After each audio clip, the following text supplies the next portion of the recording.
In the United States, about 9 to 10% of farms exit annually. The net exit rate isn't that high, but only thanks to a small number of new farmers coming into the industry. But we would probably all agree that the farming population is getting older and there isn't enough youngsters continuing the craft. That doesn't necessarily mean there isn't the will. Some people, and me included, are of the opinion that certain percentage of young folks would still love to farm, but they simply don't see how it would be feasible. Because nowadays, with the high land prices and equipment costs, it simply seems too far-fetched for a young person to just start farming when they don't even have access to affordable dirt. Now, there is a good solution I noticed in the Czech Republic, where I come from, and it's called the School for Farmers. Picture a university, but one where you learn practical stuff like organic beetroot farming and not some theoretical made-up BS you won't ever need. And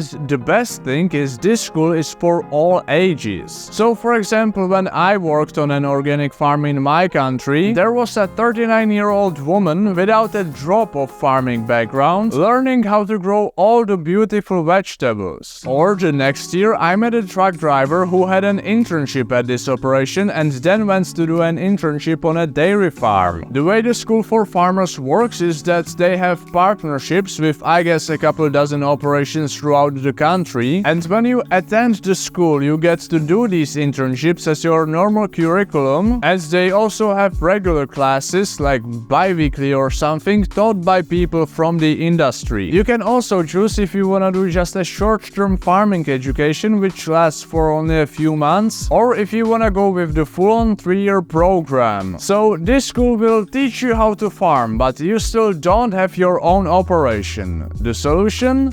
Incubator farms. I read an interesting article last week that talked about an incubator called Headwaters Farm, and probably the single best thing they offer is access to cheap land. How this works is the incubator farm buys a plot of land, for example 20 acres. Headwaters say they are tax funded, so I presume that's where they got the funds. Then they parcel the land out and rent it for the whole growing season to the less fortunate who would like to break into agriculture. And that's not all. These community farms often provide their tenants with a whole heap of hand and power tools, and some offer even tractors, which what more can you ask for as a beginning farmer? They also do all sorts of workshops, provide the farmers with revenue by helping them sell their produce, for example through CSAs, and overall help the farmer establish a successful operation. When the farmer already has a running business and wants to then buy his own land, the incubator farms connect him with the sellers/landowners in the area and try to get the best deal. So I view these incubators as a godsend. Now, obviously, people are different and the quality of the incubators can vary too. But in general, I believe they are one of our best chances to create more farmers and to some degree ensure our food security in the coming years. So what do you think about this idea? Would you join such an incubator if you knew you wanted to grow produce but couldn't buy land? I think I most definitely would, so let me know in the comments, and thanks for watching.